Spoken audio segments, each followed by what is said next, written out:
I live in San Diego. I represent the border area of San Diego. So, of course, there are a lot of immigrants there, and people are terrified.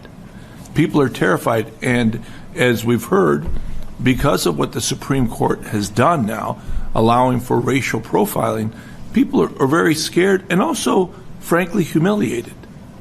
A lot of people are telling me they're afraid that they're going to be pulled over, and their kids are going to think, well, Dad, Mom, why are we being pulled over? Why are we less? And those are things that really stay with people. I speak Spanish. I actually drive an old truck myself. And when I was younger, I was fixing up the house that we live in. I was trying to teach my daughter Spanish. I certainly could have been picked up. My name is Juan, Juan Vargas. So how do they get away with this? I mean, the court now has said in the shadow docket, but what will the court do when it comes to them in full? Will they change their mind?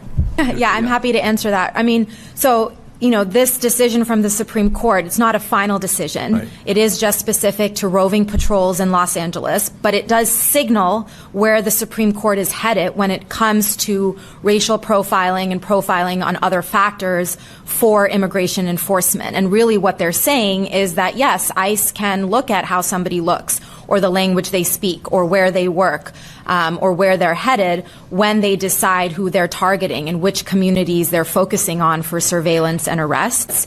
The Fourth Amendment does still apply. That is an important set of rights for immigrants in our communities, but we are concerned, given what we've seen from the Supreme Court, that if this question goes more squarely before it, that they will weigh in favor of this kind of profiling. Well, as a Latino, I don't feel like that Fourth Amendment protects me too much these days, and it doesn't seem like it protects people that look like me that speak Spanish.